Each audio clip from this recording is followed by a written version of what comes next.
right, good afternoon, everyone. Thank you for joining today. Tuning in for today's AKAM monthly webinar with Capital Projects 101. With all the new legislation passed over the last 1 to 3 years and structural integrity requirements and related items, we know that you all will get tremendous value from today's session. And our two featured panelists today are truly two of the best in the industry in their respective areas. So today's topic will cover all the key items related to the planning for, budgeting, beginning, and completing a successful capital project with your association. There truly is so much for us to cover that we could probably go on for many hours. That being said, we're scheduled to get in as much information in a high concentration format as possible, all while keeping an open conversation style to our conversation today. So you'll likely have many questions. So we encourage you to put in those questions into the chat. We'll try to answer some of those questions during each phase that we cover, and then also we'll leave some questions for the last section Q&A at the end. So we have highlighted instructions how you can submit a question on the screen. Towards the end of the discussion today, we'll have that live Q&A, and in the final slide, we'll have our individual email addresses. So if you wish to contact us individually or one of the future panelists, you'll be able to do so or ask additional questions that we might not have had time to address during the webinar.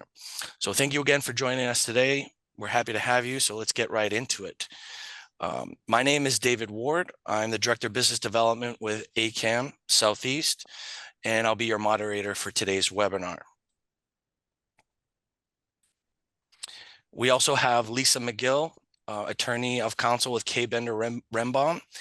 Lisa is a delegate federal LAC and liaison to CAI Florida Legislative Alliance. She brings with herself 25 years of experience as an association general counsel. We're so happy to have Lisa today. And Alex Argento is our Vice President of Operations with AKAM Southeast here in our Southeast corporate office. Alex has tremendous 25 years of experience in projects and building envelope consulting worldwide. And again, my name is David Ward, Director of Business Development. I've been a licensed CAM manager for 12 years and my PCAM designation about 3 years ago. So to give a little bit overall for Capital Projects 101, we want to just kind of give an overview of 4 distinct individual phases that are always part of a large capital project. The first phase that's critical is the preparation and planning phase. This will bring us into the next stage, which is design, bidding, and awarding the actual contract or more than one contract. And then from there, after consideration for funding, the project launch will actually begin day 1 of the project in the actual live operations of the project. And the final phase is critical as well, closing out the project to ensure project success. So to start with our first phase of preparation and planning, Alex, you want to start with just a simple definition? We might hear this all the time. What is a capital project? Absolutely. And David, just thanks everyone for coming. And Lisa, we're excited about this. Good afternoon, everybody. And so what's a capital project? Well, capital projects can have statutory or legal definitions, and Lisa can talk about that. But for us at AKAM, we think of a capital project as a long-term improvement or a project where its useful life is 5 years or more. So this can be aesthetic, it can be a compliance, it could be code, it could be a combination of both, and it truly is a big project. So as we talk about this, many of you are faced with smaller short-term projects where you may spend a few $1,000s on sprinkler or landscaping needs. These are big improvements. Elevator modifications, pool deck, concrete restorations, roof replacement. So think about the terms of big project. We're going to talk as we go forward about a project timeline. And we want to just really take the opportunity to explain to our volunteer board members who we understand are not construction experts, and you shouldn't have to be, that projects have 4 distinct life cycles to them. The initial design of a project, so getting to a set of drawings or something that you can physically see to understand to go price and give to contractors. The permitting timeline, getting with your building departments to be able to permit a job, and Lisa, we'll talk about that as we go. The actual construction of the project, the actual hammer and nails, people at your community building or adding the improvement or the aesthetic that needed to be achieved. So a roof replacement, again, concrete replacement, facade restoration, windows, doors, and then finally closing out the project. Physically putting a bow on, everyone's off my community, all the bills have been paid, all the bank loans are done, all the permits are closed out, and everything that you needed to do to really say this project's done is close out. Okay, so we're going to use that as the start as we go, and I'm going to throw one caveat in there for everyone to think about. Thanks, David. Is what I want us all to keep in mind is we want to think about the end of the project from the beginning. We're going to say that a lot here because capital projects have long-term life cycles. From design to end could be 12 months, 24 months, 60 months. We have projects that are 9 years. So the idea that you have to always keep in mind the end of the project is really critical to success. And with that, I'm going to say to Lisa, again, I'm so excited. Thank you for being here. Where do we start? Well, yeah, thank you for inviting me today. I'm very happy to and pleased to participate in this webinar because so many associations right now are involved in these major projects. And we talk about capital projects. Don't get caught up on the IRS definition or the definition in the Florida Administrative Code. Here we're talking about construction projects, regardless of whether they constitute capital expenditures. We're going to talk about your funding and the consequences of that. But where do you start? I mean, way in the beginning, and that's why I'm glad that today we're starting like way in the idea, even kind of before the design phase. You have to think about what obstacles exist or what are you going to confront in connection with this project. Are any portions of the project going to consist of material alterations? Now, you think, oh, we have to do this ELSS, it's required by law, but just because you're doing the items that are required by law, what about all of the collateral items that go along with it? Where are you going to be putting these pipes? Are they going to go into soffits? Are you going to redesign your ceilings?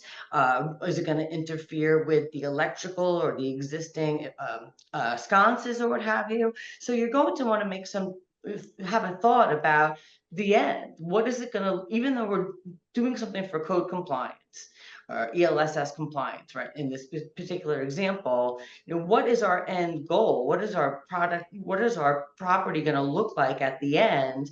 And do we need owner or membership approval for those? For that ending site, and where do we want to end? Do we need ownership approval for it? Plus, we also want to think about access to the units. Most of you should already have access to the units, but what about if there are unit invasions that are necessary in connection with the concrete restoration project, for example? Or what if you're going to need to remove and replace windows and doors, remove or reinstall windows and doors in order to complete the concrete restoration or concrete repairs? There are new statutes in place that govern the financial responsibilities associated with removing and reinstallation of windows and doors. And in some instances, the unit owners are not going to be liable for that cost.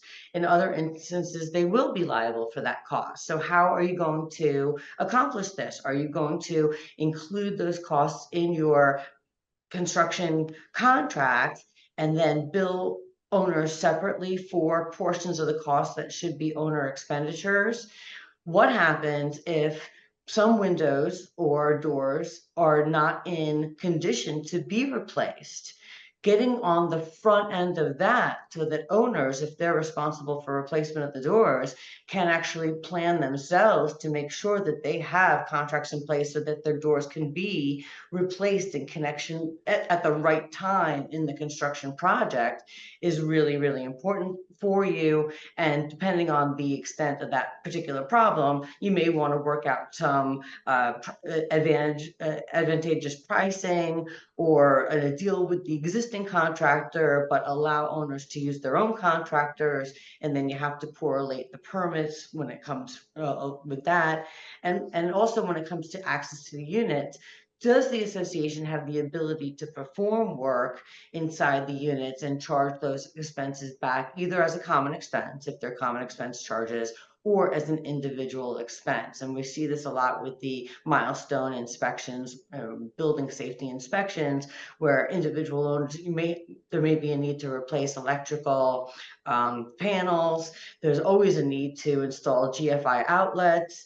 In some cases, the owners may have unpermitted work, and you'll have to deal. Some building departments are very strict about that, and they will not let you complete the work that is necessary for the association's common area project, or they won't let you close out the common area project unless all open permits have been addressed and closed, or if there's unpermitted work in individual units, those items are addressed with as well.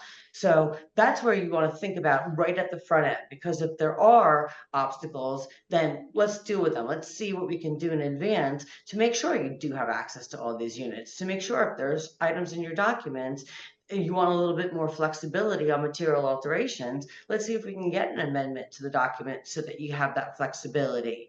And this all parlays into your funding options too. Because when we think about funding options, which is our next bullet point here, think about it. Where are your source of funds? Well, your owners are really your only source of fund. It's not like you're going to sell enough muffins at a bake sale to make a dent in a construction project. So are you going to? We've tried that. We did martini night. We did lemonade stand and muffins. It didn't work. Okay. I can tell you right now. Well, I can see you making a couple of dollars off that, but then you have your labor associated. So how much did you pay the kids for the lemonade stand, right? Did that eat into your profits? But if you do, I mean, if you are going to need a loan to accomplish this project, are there any impediments in your documents for the board to obtain a loan? Is it going to require membership approval? And do your documents contain provisions that maybe lenders will not be 100% happy with? So these are all things to think about in advance. So let's talk about your funding options. As I said, you only have one source of funds there. So you're either going to levy a special assessment, and the special assessment can be payable in a lump sum or over a period of time in installments. So if you have an idea of your costs a year, 2 years in advance of a project, it may be feasible for you to levy a special assessment payable quarterly, and over that 2-year period, you can have a big chunk of the construction funds necessary to start, and with the remaining payments on the installment plan, have enough money to fund all of the payment applications as they become due. But a loan, most associations, especially with these very, very large projects, are obtaining loans, and the loans will either have a 1 to 2 year draw period. So during that time, even though you've closed on your loan, the association is only paying interest on the amount of money that it has borrowed or actually taken from the loan. And then at some point, it's going to convert into a term loan and then payable by the owners, whether they paid in advance up front or payable by the owners on the on the installment in order to meet all the debt service that is necessary to fund the loan. So you want to think about all those things in advance. Also, because in order to qualify for a loan, you need to have certain financial wherewithal in place. So if your delinquencies are a little bit higher than the lenders may find desirable, well, you can take 6 months to get that into control so that you have a much better collection rate. if you need financial statements and you haven't received your audit yet from the last fiscal year, or you need to update some of the financial projections on a monthly basis, you can do that, because in connection with your application or your initial application for underwriting, of course, it's going to require a little bit more detail as once your costs become known and once your contracts are in place. But to the extent that you can work with a lender or early, is only going to be better for you when the project actually comes to fruition. And management can help in all of these aspects. I see management very, very crucial in making arrangements with the owners and facilitating the parking accommodations, preparation of the staff, verifying, contractors' employees and the like. And what are some of the other things that management does in connection with the planning stage, the idea stage of these projects? I think one of the biggest things is communication, right? We cannot disrupt day-to-day operations in such a way where people are just totally miserable. These projects are taking place in your home. I think that's really important to think about first and foremost. This is not a construction site. This hasn't been for 20, 30, 40, 50 years plus for many of the communities that we manage. This is your home. So first of all, we need to communicate with you what is the objective of the capital project, that roof, that facade, that pool deck restoration, the garage repairs, and what are you going to need to do to augment or change your life for X amount of time to accommodate the repair, but you still have to live. So I think the first thing that management needs to do is really think about how we want to communicate to that community what's going to happen. I did want to touch on one thing that you mentioned in funding, which I think is really critical.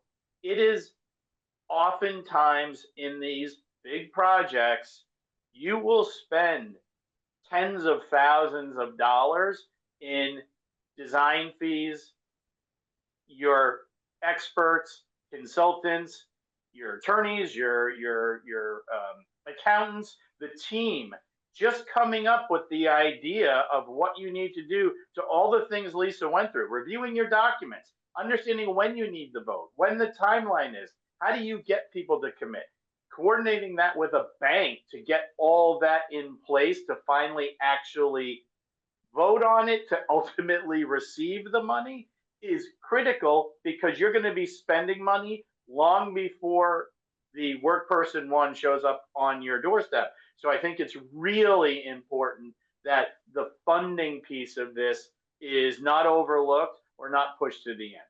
So let's keep going, David. All right. So identifying our team.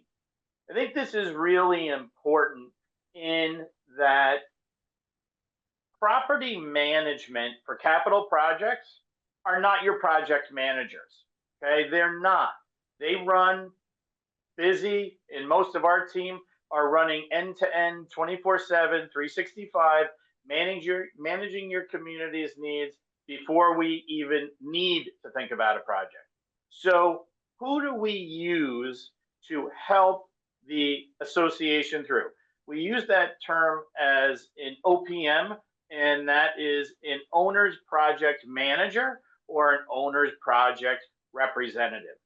In their role on the project, quite simply, is to oversee the entire project from planning, design, construction, and closeout, the 4 phases we talked about earlier.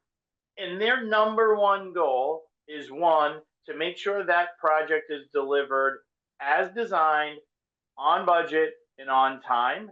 And they liaise directly with the construction and the design team. Certainly, they talk to your property manager all day long, and we'll go into that. We'll talk about how they work collaboratively. But the point person for these projects is an independent third-party OPM that you hire. And in most of our discussions with most of our communities, OPM costs are shockingly expensive to people. Okay. This is hiring a team of 2 to 4 to 5 folks that are going to work with your community for several months during the design process.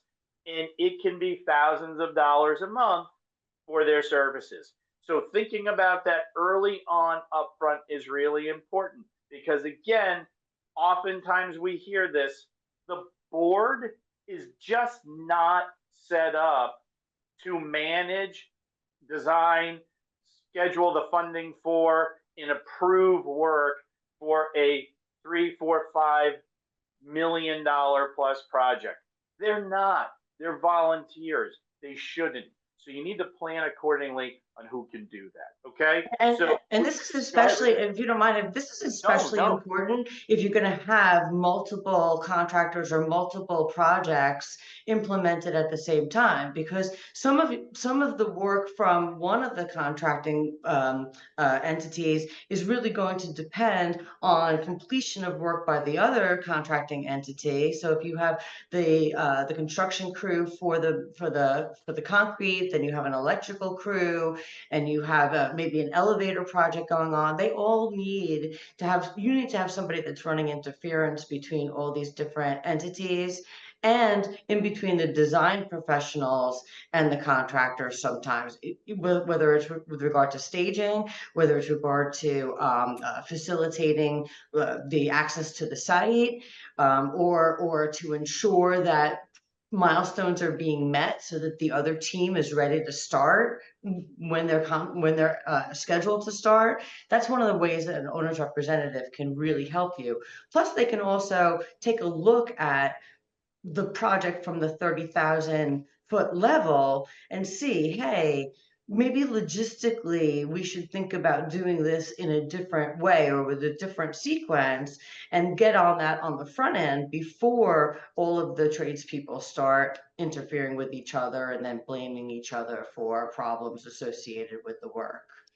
And Also, I think critically to that, Lisa, what you also brought up is they are that independent third party that should be representing the association in any additional cost review. So when additional costs beyond the original contract value are submitted, the first people that should vet that for accuracy or veracity are your OPM.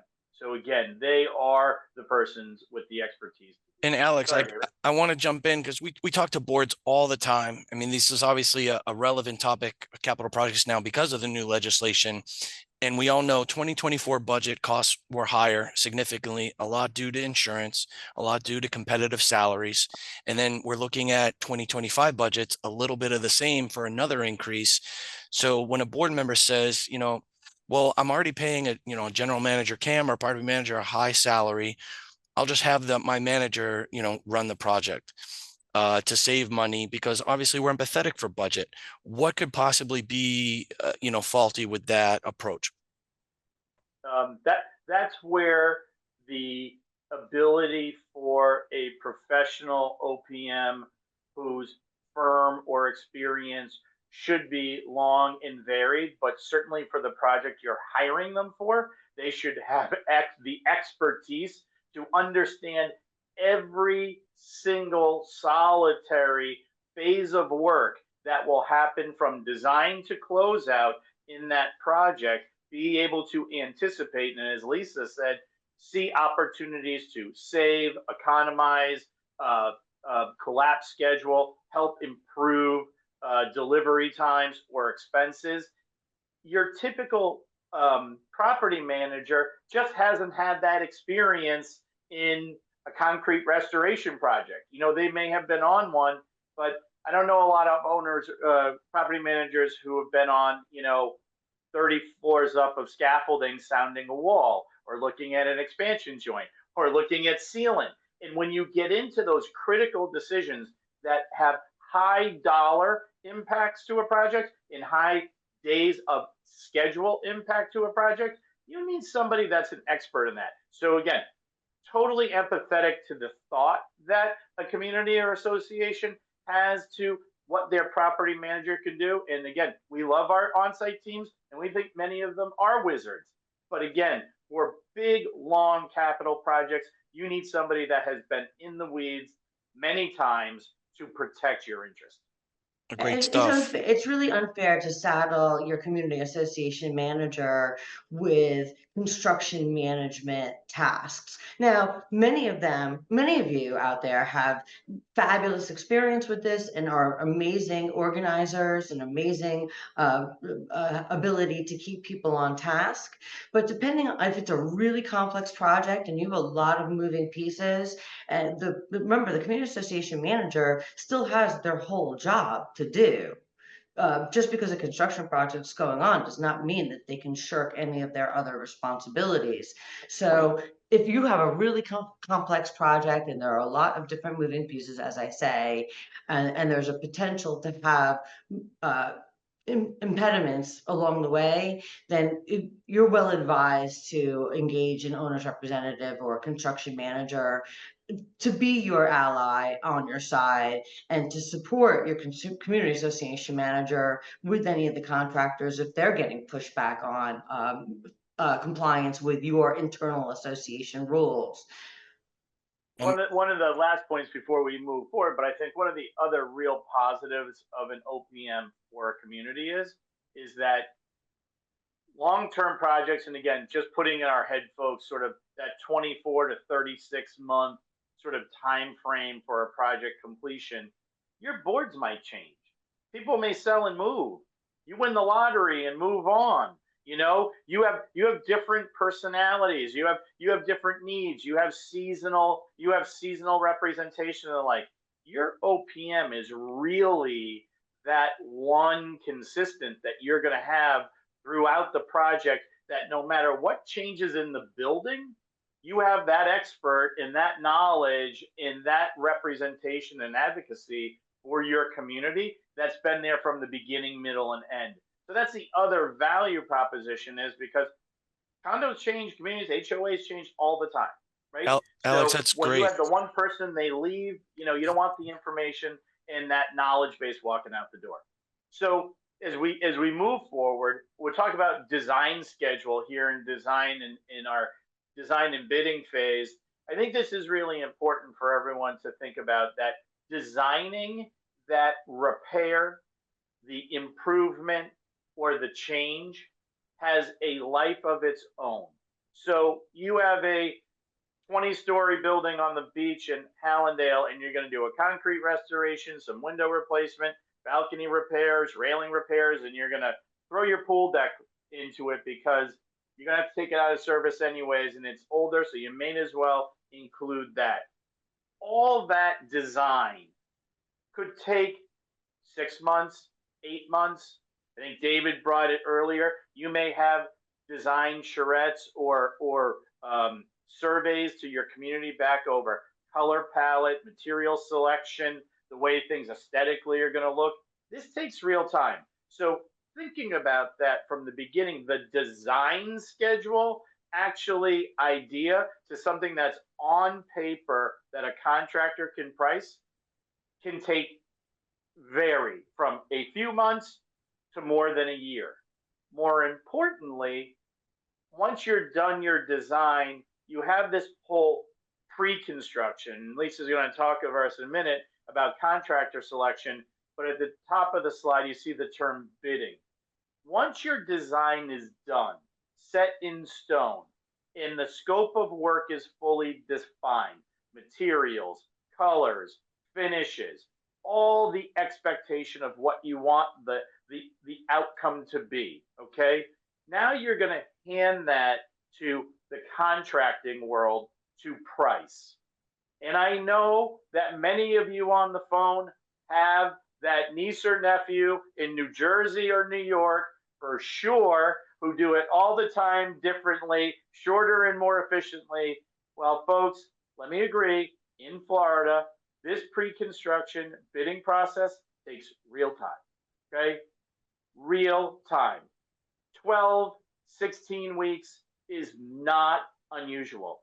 We have tremendous shortages in labor. We have tremendous shortages of qualified contractors. The statutory change for milestones and recertification and the like in the last 3 years have caused tremendous strain and constraints on professional, qualified contractors and contracting firms, and they really have hard times delivering quickly bid numbers back to people. And it's just accurate. It's the case. So your pre-construction timeline, meaning what it's going to take you to get to a qualified bid, a cost and scope and schedule of the work, needs to be considered in connection with your design, because you may think one's only 3 months, but the other one's 3 months too. Oh my God, it's 6 months. And So also, this is Alex, something you're going to consider. like different projects have different types. That what's very common now because of the requirements in fire alarm safety is ELSS. That's a whole nother type of project, which is an example of many projects which take a whole difficult time of permitting. And the permitting process of back and forth with the local jurisdiction, with your OPM, with your fire alarm consultant. I mean, this is a whole another part of pre-construction timeline, which is a little bit like design, but it's more in the required aspect rather than something that it's nice to have in design. 100%. And again, as Lisa said from the beginning, you may have a required intervention, ELSS, sprinklers. You may have something like that. But to your point, now you need to add an architectural soffit to the building that was never there to cover that improvement or that intervention. Well, now I need a material change to my documents. Now I got to select paint. Now I'm going to have to go into units, interrupt Mr. and Mrs. Jones's. Everybody has ceilings made of gold. We know that when we walk into units, and don't touch it, don't change it. But these are real, and no jokes. This is really important. How something required will require finishes that weren't there originally, and you will have to submit that to a building department. You will have to go through plan review, folks. Most communities that we're in, from Palm Beach to Miami, inside of a gated community where general public cannot see, you need to go to the building department for a hearing to change your landscape. You need a permit. And that, depending on where you are, if you're in Wellington, well, that could take 4 weeks. In Boca, it could take 16. And in Coral Gables, it could take longer. So I think, David, exactly what you're saying, this is really critical. This goes back to funding. This goes back to coordination. This goes back to when you're going to actually need to do things, when your association needs to be ramped up and ready to vote and ready to be involved.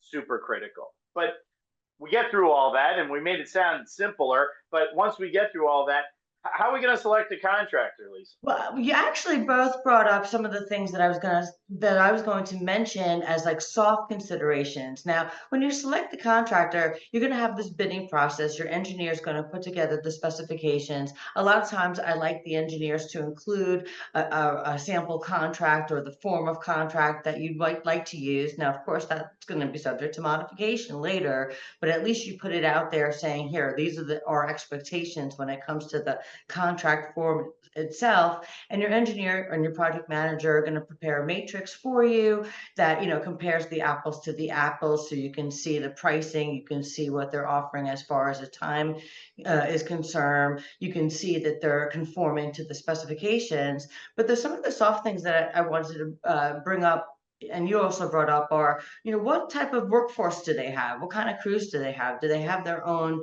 employees that work on every job, or do they use laborers for various jobs? What are the contractors that are bidding on the product the authorized applicators or users of the project? Authorized applicators or users of the products that are being specified by the engineer. So the engineer requires you to use X type of waterproofing surface or X type of concrete preparation. Are your contractors familiar with those exact types of products?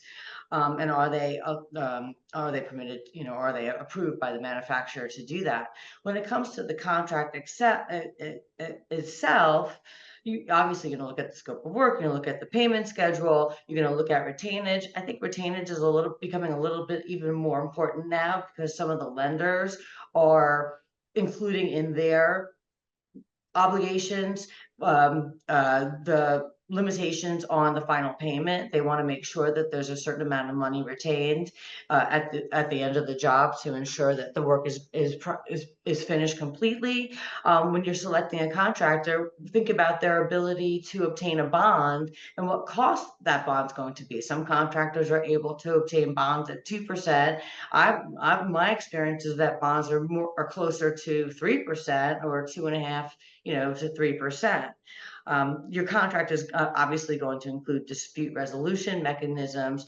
Way before anyone's thinking about suing anyone, you want to have procedures in place to handle small disputes as they come along. And your owner's representative can be very helpful in this endeavor. You may want to have reliance upon the engineer to evaluate whether work is compliant, obviously whether work is compliant. But if there's a dispute as to the compliance, your contractor may not agree with the engineer. So what do you do then? Do you continue on with the work, or do you just get into a big old fight and stop everything? And now, your costs are mounting. So you might want to have a third party informal mediation process so that you can get over some of these things. You're going to want to ensure that the non-controversial work continues and that you pay for all the work that is done appropriately, so that you're not delaying the project. Because even on your side, the owner can be accused of delays, and those delays can create additional cost considerations for the contractor. You obviously want to know damage for delay period, provision. You're going to want to look at your warranties, and your insurance requirements are very important. Make sure you go over the required insurance of the association and of the contractor with your insurance professional, because there are certain types of coverages that you absolutely need. I mean, obviously you're going to make sure that they have workers' compensation, and that all their subcontractors are included under the workers' compensation coverage, and that they have liability coverage. But you also want to think about completed operations coverage and builder's risk policies, and what that's going to offer you as far as protection. Also the automobile policies, and then liability concerns. I mean, who's responsible for what if things are damaged in connection to the project? What are you going to do with the landscape? Is the association going to assume, hey, half of the landscape is going to be destroyed, so we're not going to worry about that? Or are you going to require the contractor to put up protection for the landscape, or protection for the parking surfaces, or obviously protection for the interior surfaces? And something that we talked about a little bit earlier, may not be the most glamorous, but how are your contractors going to take care of their own business? Meaning, are you going to require them to bring porta potties onto the property, or allow them to use the facilities? And how are you going to prep your owners for those instances in either case? So the contract considerations are always, having a good contract is half of the battle. And the big contractors in Florida, yes, maybe they're not known for having the most stellar reputations as far as the international world of contracting is concerned, but I've found that those that work with good attorneys are able to come to agreement on the most crucial provisions of the contracts that are required. And I think what we see also that's really important at the time of contractor slash selection slash contract signing is also, can we think about anything that could happen during this project, even if it's not on the plans, even if it's not necessarily in the drawings, but it might be adjacent to. So getting unit costs up front, establishing quantity costs up front, establishing lead time requirements, establishing design professionals, signing and sealing requirements. So uplift for a roof. I know, Lisa, we go through this all the time. The contractor is going to do it, but the contractor has a third-party engineer that does his uplift calculation, but it takes him 6 weeks to get back to the calculations. Now I can't keep going with my stucco folks, and I can't keep going with my electrical team, and I'm dead in the water. These are really important things to think about. Also, for big projects, for us to think about South Florida is protection to the building during hurricane or the rainy season. Very How many important. mobilizations do you have included in your contract should they need to demobilize and mobilize to secure a building for a named storm or for a tropical event? What happens for protection of rain? We have this all the time. We do see this with elevator modifications, right? You're going to do an elevator modification that takes a year to do. But in the first week of modifying that elevator, the first thing the elevator contractor does is come to your job, set up a crane all the new equipment up to the main roof, and cuts a hole in your concrete elevator machine room wall to load everything in and start taking the first elevator machine out. And then you're going to do that again 6 months later and then close it up. But you have a hole in the top of the building for a year. Is that watertight? Is that rated for big wind? These are really important considerations that, again, at contract time is the time to ask about it. Because if you ask after, it will cost you a lot more money and it will cost you more time. Alex, Okay? great insight. We've got to stay on track here for time. You So got it. how can we jam in together, maybe thinking about the end of the project from the beginning, and also membership sentiment, making sure we, as much as we can, all feel on the same page with our owners? I think we beat the contract to death a bit. I think that is also thinking about the end is, do I have all my costs and what extras could be in there? I think, again, to membership sentiment here is, how do we actually communicate to people what's going to happen? And again, we talked about this before. It's all transparent. It needs to be provided. You need to provide the contract and every attachment to your ownership, to your stakeholders. They should be on your website. They have every right to see it. They understand every dollar, every cent, the schedule. The best way to actually get people on board with understanding what they're going to go through at their home is show it to them. And don't just talk to them through it. Give them the documents. Whether they avail themselves to read it or not, oftentimes can be a challenge. But if it's been there from the beginning, you as a board, you're in great shape to be able to say, you have the ability to see everything. And I Alex, think that's And one way your we do it. your professionals will come out to the site or get on a Zoom just like this and walk people through what's going on, what impediments they've encountered, you know, what concealed conditions they may have encountered, why it's taking longer than they think it was anticipated to take, and then what, you know, what the owners need to do on their end. I mean, where are they going to move their vehicles? What do they need to do inside their apartments?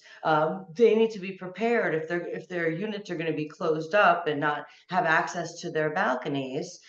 They want to know, you know, what are you going to do? How long is my balcony, or how long am I going to be sitting in a dark box, you know, while the work is taking place outside? And the more information that they have from the source, from the direct sources, so that they can confirm what you're saying marries with what the professionals are saying, will give them a better level of confidence, even if they are upset because things are taking longer and it's costing more than anyone expected. Plus, you as the board are likewise responsible for all these costs. So make sure that they understand that, you know, it's not something that you're doing that will increase their expenditures or increase their inconveniences. And you're all in this together. So in order to really bring people along, make sure that they do have a feeling of what's going on from the professionals themselves. all right, Alex, we also have a quick question that's related to the design and bidding Sure. phase. How is this position of OPM or owner rep, is that differing than the engineer of record? How is that different? Yes. Yeah. So the engineer of record, architect of record, or based on whatever the project, if it was a pool, it could be aquatic design. The design professional of record is designing the repair. The owner's project manager, or OPM, is there to review, again, the planning, design, construction, closeout of what was drawn. So good OPMs, and we work with many, and we see this all the time, because OPMs are on technically a lot of projects at once and similar projects. They can give end design professionals or engineer of record thoughts for, hey, I'm seeing this product at another project. is taking longer than we thought to install because it's too hot and it's taking too long to cure. Or we see this product is really forgiving and crews are having a much easier time and we're saving time to do it. So the engineer may have specified, as Lisa mentioned earlier, product A on a job, but product B might work, may be much better for the conditions that are happening. And that's what an OPM will do and work collaboratively with an engineer.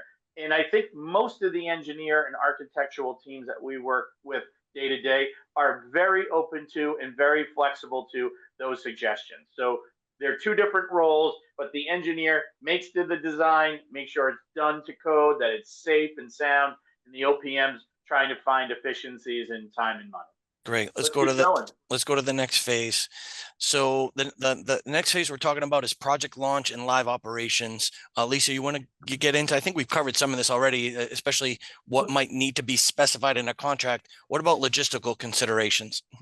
Logistical considerations, we talked about some of them, but access to the building, staging, use of restroom, interference with the services. What amenities are going to be out? Can you time the closing of the amenities to the times of less usage within the building? And then also, what utilities are going to be out? I mean, your water, your power. Obviously, you have to make arrangements with your owners for those, for the shut off of the utilities, but internet and communications.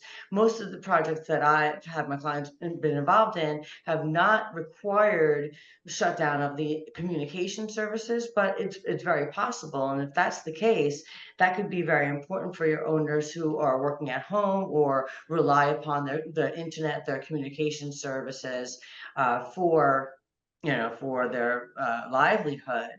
And when it comes to membership interest, the best practices for managing the membership issues, you have to take those logistical considerations into account. But really what we talked about as far as the updates and the financial transparency. The law now, I think I mentioned it, requires the association to include a copy of the contract or make the contract available for at the meeting where the board members are voting to let the contract.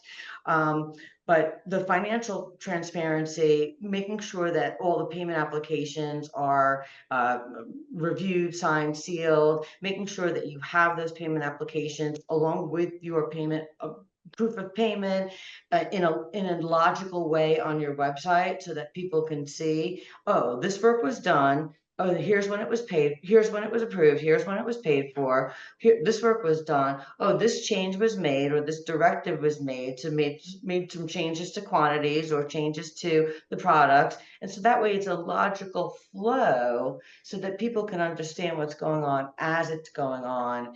And also with your membership issues, get their expectations in line. What kind of mess are they going to have to address on a daily basis? Where are they going to park, or how are they going to get into the building? What do they need to do inside of their units to make sure that their items are not damaged and to protect the association? What procedures do you have? And this is where management can be really instructive. What procedures do you have in place to prevent the association from claims of loss or theft from in connection with access by the contractors or access by the construction professionals? So you want to ensure that you have procedures in place for package management, for access control, for damages or reporting damages to the unit or other portions of the condominium or community association property. And how are you going to make sure that the membership is really aware of everything that's going on with the project so that they feel invested and understand what is expected of them in order to facilitate the work that's being done by the contractors? I think and to just tack on to that really quick is, and we'll get right through this slide, David, is that one of the greatest ways to address membership issues for these long-term projects are, whether AKAM's doing it or a third-party OPM, we give monthly updates to the project status on the construction schedule in the financials every month. So as a board and as a community, you want to include in your OPM scope of work active construction while construction's going on, which we call construction administration phase, that during the live operations, every month they're giving an update, if not weekly, bi-weekly to the association, financial updates monthly. We also do quarterly town halls with the OPM and the team, bring them in, let people ask questions, because again, this is not your board managing the project. The board, again, are volunteers who are giving of their time, trying to do the best they can, that may have zero construction experience whatsoever. So the expectation of the board is that they're taking from your engineer of record or your design professional of record, your contractor, and your OPM, all the data that's happening on the project, synthesizing that data to making the decisions. Some are hard, some incur additional time or additional cost, but the board's not making the decision. They're being informed by those professionals that have been hired to deliver the project, and they're acting in the best interest of the community. And I think, again, that we think about boards being responsible and people get angry and they're concerned. But again, if there's a good team set up and we understand who's doing what, the board will have very little to do with the actual construction issues on a project. Alex, I think at the same, go ahead. yeah, we have limited time. Just to make it really easy to understand, I think the most common project these days is concrete restoration. I want to jump quickly to change orders. Say we're in a large concrete restoration project that might be structural integrity related. I mean, what is a change order? How can they be avoided? And is it even possible to be avoided in concrete? Yes, sure. So here what they are in a nutshell. When you get to a contract that we talked about earlier for the scope of work, the engineer of record and the contractor will have identified quantities of things on your building that they're going to fix. So let's just say you live in a 10-story building that is got exterior glass balcony railings, and all the balconies over the past 30 years, unit owners have been able to put tile on those balconies over the last 30 years. But when the engineer came out to do his inspection, to do his design, he assumed a quantity, a number, square foot, lineal foot depth of repair or concrete or stucco that would, based on a visual inspection and a sounding, they actually go around with a golf club in sound, and they came up with quantities, and they came up with a percentages of overages that they think might exist. And so now you signed a contract and you have 100 of something. Well, you end up with 110 now, because in the field, the contractor lifted that 30-year-old tile on a stack of balconies and found 10 additional lineal square feet or square feet on a balcony that needed to be repaired. You had an identified cost in the contract. The contractor identifies it. The engineer of record comes out and says, yep, the contractor's right. The repair is bigger than what we thought. The OPM confirms that too. And then the contractor at the end of the month typically writes you a formal document called the change order, which says you had X lineal feet or square feet of this type of repair at this cost, which is in our contract. And Lisa beat them down for the best number ever. And you owe X dollars more. That's essentially how it works.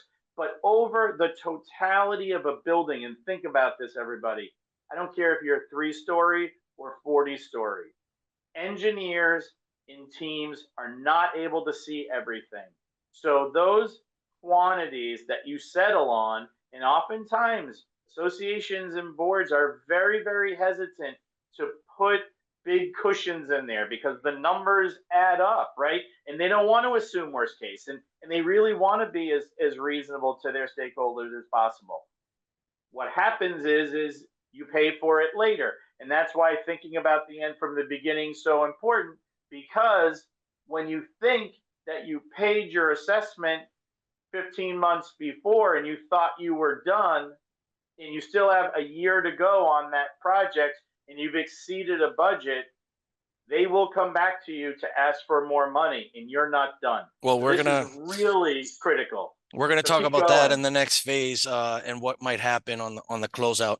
So, closing out the project, what is the best way to close out the construction project? And then there's some technical things we can cover quickly on final payments and true ups. You got it. So closing it out is you've finished all the work in the field.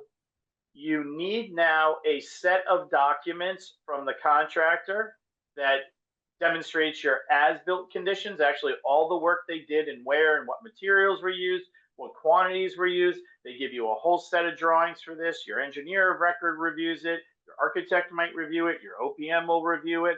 And then you want to make sure all your permits are closed out. So as Lisa said, you may have one general contractor and they perform all the work. Or you could have a general contractor and they had 10 subcontractors under them, and there are various permits pulled under the master. So you want to make sure all those permits are closed out. That's why we hold back on every contractor payment 5 or 10% as the project goes on. So at the end, you haven't paid them 100% along the way. So they have a real reason to give you the documentation to close out. The other big thing here in South Florida that's super important, folks, is, and Lisa said it, is from the material manufacturers that put product on your building, getting actual warranty documents written in the name of the association, not the contractor. So you have the actual warranty documents, you memorialize those, you save those, you scan them, you electronically save those for your community, but also from an insurance or a SIRS or a reserve study going forward, you can actually show exactly what was installed on the building, its potential useful life and repair and maintenance costs and future replacement.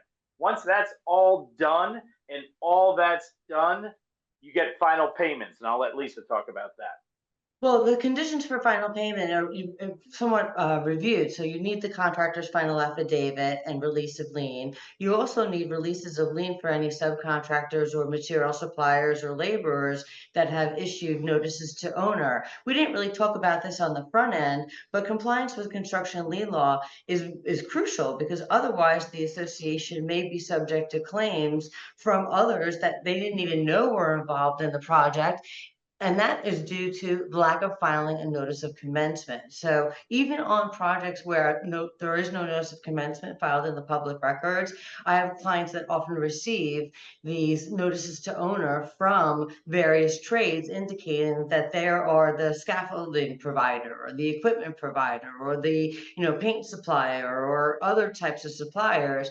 And you need to make sure that all of those trades are paid before you make final payment to the contractor. You also mentioned, and a lot of people don't think about this, is requiring a set of as-built plans in part of your final payment requirements. Some of the building departments, I understand, are now asking for the as-built plans, and having the as-built plans are going to be crucial for you in the event of a later loss, if it's a casualty type loss, or in connection with a later type repair, so that they can see what exactly the consistency of the building at the time that the work was ultimately done and performed. We have here something about the special assessment true up. You talked about additional quantities. I don't necessarily consider additional quantities a change to the contract, because you're basing these contracts on, for the most part, unit costs. Now, if it's painting, they can give you a flat fee for the painting because they know the exact square footage and they know what their surface preparation requirements are and what their costs are. But on things that are unknown, there's always a desire amongst the board members, and particularly amongst the unit owners, that complain, why do we have these open-ended contracts? Why do we have these open-ended contracts? But to go to a fixed price contract will often work out for the a loss for the association of the owner in the end, because any contractor that's going to bid on a fixed price or a not to exceed price is going to include all the contingencies that they think that may arise in connection with the project. So if you're paying on a fixed fee, you don't have, number one, you don't have the detail for all of the work that was performed or what you're paying on a per unit basis. And you may have less work performed, but obligated to pay because that's what your fixed fee contract requires. Special assessment true-ups, for the loan projects that we talked about, we have that draw period. It's a 12 to 24 month draw period. You may wind up borrowing less than you thought you would needed to borrow. So the special assessment that was levied in the beginning of the project may be adjusted at the end of the project to account for what periodic payments are left for debt service.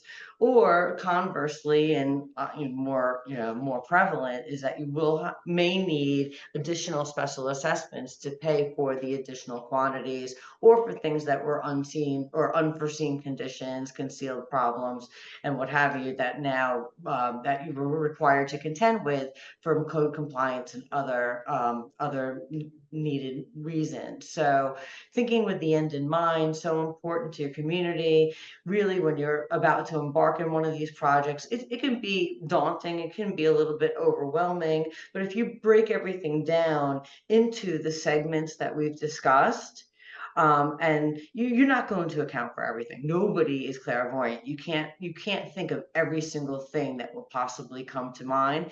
But if you have everything broken down into the smallest possible components, then at least you can tackle those components on a daily basis. I don't want to minimize the role of the board of directors here. The board is absolutely crucial because there are tiny decisions that need to be made on a daily basis almost, and you need to think about how you're going to empower either a committee that's working on a particular project or your president to make decisions, or what's going to require the full board approval.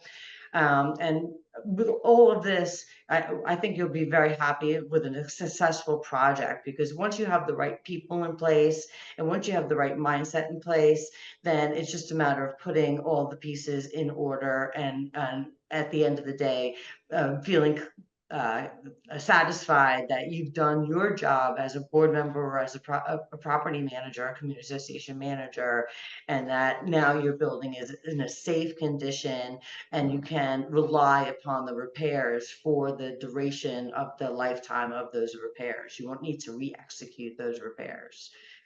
All right, well, Um, we're already a little bit over the 1 hour. Obviously, as you can see, everyone, there's so much to cover. So we're just going to quickly go through, as we are a little bit over, just different types that we have. A typical high-rise type for a condominium is going to have a totally different type of project or consideration than, say, a mid-rise type, or what might even be considered low-rise. Both condominiums, just something to consider what they might look like, and the different projects that may or may not have a seawall. Of course, for HOA, you might have single family homes that are all individual and separated with common areas like asphalt and trees that might be having to be removed because they're invasive. That happens quite often for trip hazards and other aesthetic issues. And then another HOA type, which could be townhomes, which the individual ownership is all connected in one building. The roofs might be common area responsibility. So there's different things to think about. And we were just going to hopefully have time for more of that. This is just showing our executive team in Florida. Obviously, Alex is here right now with me and myself for Vice President Operations and Business Development. We have a full team for you here at AKAM. And we did address all the Q&A, so we want to kind of wrap up. Any maybe final thoughts? We have our email addresses if you want to reach out individually to Lisa Magill at Kaye Bender, which is obviously a really well-known law firm down here in South Florida. Alex Ardento's email is here as well if you want any specific project questions or project operations. And again, I'm here for anything in general for on-site management or business development. You can contact us by phone. Any final thoughts to you both? Thank you both so much for everything today. Well, I just want to say happy holidays to everybody. yeah, I want to thank you, AKAM, for putting this together and allowing me to be a part of it, and for all your professionalism. I know we covered a lot today, so there's a lot more to cover. Hopefully we'll be able to talk about that in future episodes or future sessions. But if you do have questions regarding any items that we mentioned, I'm more than happy to answer them. Thank you again, and happy holidays, everyone.